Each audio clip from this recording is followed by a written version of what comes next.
What's going on, guys? Welcome back to Loveshack, and today we're going to be doing a deck profile video for you guys. This is the third one I'm going to do here, and I'm going to be honest with you and tell you that I think it's kind of neat, but I'll also tell you it's not my deck. So, a buddy of mine said he had the idea, has been playing around with it for a while, wanted me to do a deck profile, and I said, you know what, I want to do it, because then I can sort of sit down and look at it and sort of come up with my own variant. So, I'm going to put his deck profile up first.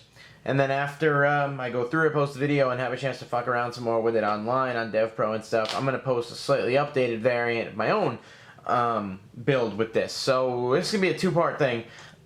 Some of the choices that he made I'm not super into, but at the same time I kind of wanted to put it out there as it was, and sort of get some consensus opinion on it and give you guys a sense of it. So this is Salamangreat Sky Striker, as the title might tell you. Now this is obviously post-ban list, so obviously multi-roll is not really a factor here. Gazelle's at 1, Circle's at 1, so it is different. I think Salamangreat still has potential to be really good.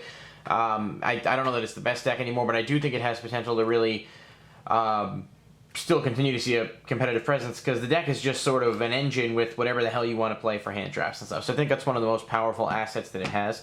Yeah, that's more or less where I'm at. So forget my rambling. I'll jump right into it.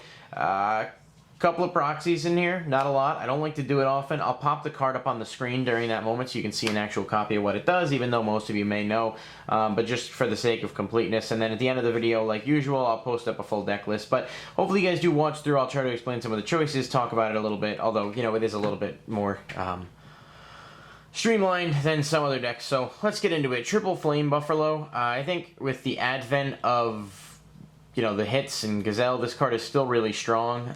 The draw power of the deck, and the fact that you don't really want to normal summon much anyway outside of this, so having to use your normal summon on this card isn't really a hindrance. It's just sort of like summon it, make your Baylink, start your plays off. I wish it was under 1,000 so you could make Owl Mirage with it, just because it would give you a much better, it would just combo a lot better with a lot of stuff, but that's okay. It's still a really good option. So 3 Flame Buffalo for draw power. Triple Foxy. Realistically, and this is based on what he was telling me from his playtesting and what I've done of my own testing here, you really could get away with playing 2 Foxy, but given the fact that you're short a Gazelle, I do want to open it, and I do typically if I don't get Buffalo, or if I have a play that doesn't require necessity, being able to summon this and get the excavation is nice, but its second effect has been what comes in handy for me a lot more, the recursion, and I'll explain why briefly, but I'm just sort of going through the monster lineup here. Triple Spinny, another card you could play it too. It's just so easy to get the grave set up, but you just sort of want to maximize, at least making sure you open a combo piece to be able to go off. And ideally with the combination of the Sky Striker cards, you want to be able to end on Sunlight Wolf and not much else as far as monsters go, so that your Widow Anchors and stuff are live. So that's just your Salamangreat stuff. 1 Gazelle. Great card, but you can only play 1 with the list. 1 Falco. Just another really good card in general. Is a 1-of. When it's sent to grave, you can recur 1 from graveyard. So it does combo well with some of the stuff we're playing in the deck as well. And piles fucking itself up over here. As well as just being an overall good option. Another name. Jack Jaguar. Another card that is just absurdly good. I mean, you don't need to play more than 1, but what it does for the deck really can't be understated. And 1 Lady Debug. I hate this card personally. It's at 1. He said he was playing it. I don't foresee playing it in my build, which I'm going to work on and put up. But I'm just putting that out there. I just think the card itself is, that normal summon is killer, and normal summoning this essentially takes away your turn for something that Signet Mining does better. So I'm just not a huge fan. It's in here. It's not a terrible card, and definitely it's got its uses. I just would rather not play it in the deck. I'd rather maximize it and play more hand traps. This is not a hand trap heavy build at all that he's playing. The 1 Mole, I did ask about it. It said generally the ability to recycle a lot of your stuff with the lower monster counts and just extend plays. Again, not a huge fan of the card in general. I do think it's decent. I just don't know that I would play it. So just, I wanted to put this fully out there in more or less the way he had it set up, so that I could sort of mess around and put up my own build. So, and then 2 Ash Blossom. Obviously it's great, and you can grab it back with Sunlight Wolf, so, I would probably maximize this, and I don't know that I would play Phantasme, just because it's sort of whatever, but I really like Ghost Ogre. I think Ghost Ogre is going to be really good in the upcoming formats, so I would probably play that and find some space for other hand traps. But that's it for monsters. Alright, So onto the spells, and this is again where there's going to be a couple proxies, just because when you lend people your cards and then don't have them and you go to make a video, and so that's how life works. Triple Engage, it's a really good card, obviously. The Sky Striker Engage, you can see it there. Basically, just the general search of the deck plus the draw power. It gives you speed and lets you get access to your Sky Striker cards faster.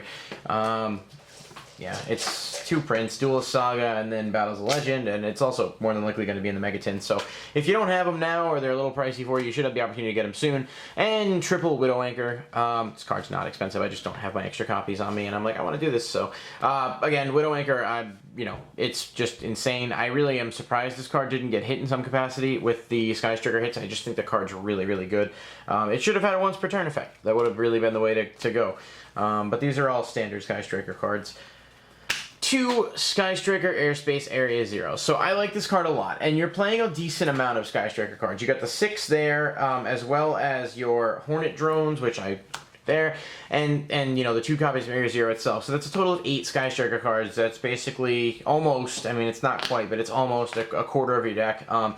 You can combo off of this with Foxy, you can combo off of this with Spinny, you can get a lot of like search stuff going on with this, and it's another spell that makes it easier for your other stuff to be live. So I really do like the card, and I guess it makes sense to just kind of throw this down with it as well, that being the Terraforming, because Terraforming in general is just, this is a 2+1, I guess in some rare scenario, if for whatever reason you didn't get to make a Phalanx or whatever, you could always search out Sanctuary, but I would never, I mean, that's ideally just another spell that you can get engrave, and that's sort of why the whole Sky Striker engine is there. I asked about Afterburners. He said he didn't really see a need to play it. I think I might consider playing one, just to go with theme. We'll see what happens when I actually get the final build together and how I end up feeling about it there. Triple Signet Mining, my last proxy. Sorry guys, I hate it too. Discard a card and then add a level 4 lower Cyber, protect your hand. It can pretty much search your whole deck. The card is just insane and it's a normal spell. So it's more set up for engage, so there's no reason not to maximize that. And the card's a little pricey, but definitely worth it for this deck as well as others. So I would grab it if you could. Double Called by the Grave, you do need to play this. Hand traps can really hurt this deck. Not like intensely, but like enough. And so I would definitely recommend playing it at 2 or 3. I just was at 41 and I ended up trying to get it down to 40, so I ended up going with 2 and I just opted to deal with it. Just some staples. I don't really feel like you need to go too much into. Monster Reborn, Foolish Burial, Upstart Goblin, and One Day of Peace. The card's nuts. It's just really good. And these are all just to sort of make your Sky Striker spells more live, as well as, Foolish Burial is Foolish Burial, like it does what it does. And then for the one-ofs, I've got Will of the Salamangreat, Soul Charge for Salamangreat. It's like just really good card in general. Sanctuary, you don't really need it ever, because ideally like you're not really relying on that Phalanx play as much, but it's there. And then for the other spells, and the other spell at 1 circle, again, it's at 1. So you can't play more than 1, but it's just a Rhoda, just another card that combos well with this. And then for the traps, so again, he's only playing 2. I really like Impermanence, and I really like Solemn Judgment as well, and I think I'm going to look at it a little bit when these are the standard 2, Rage and Roar. So, I mean, they're great, don't get me wrong, they're recyclable, and obviously they synergize well with the rest of the deck, given that they're, basically the cards that make Salamangreat as powerful as they are. But I feel like I would personally want to go more of an Impermanent style build with some actual traps that are going to be a little bit more control because of how the deck has changed. But like he said, like when he was explaining to me with the YuGiOh Anchor and the combo potential the deck has, you don't necessarily need it. So I get the logic behind those decisions. Like I said, it may be a difference in building. I wanted to showcase this one, and then I will put my own up in the next couple of days, so that will be a parallel. For the extra deck, we've got 2 Phalanx, still a really good card, it just does a lot. Triple Sunlight Wolf, yeah, MVP there. I'm not going to explain Sunlight Wolf, like, unless you're watching this video for the first time and you've never heard of it, but in that case, like, it's just the card that makes Salamangreats as good as they are.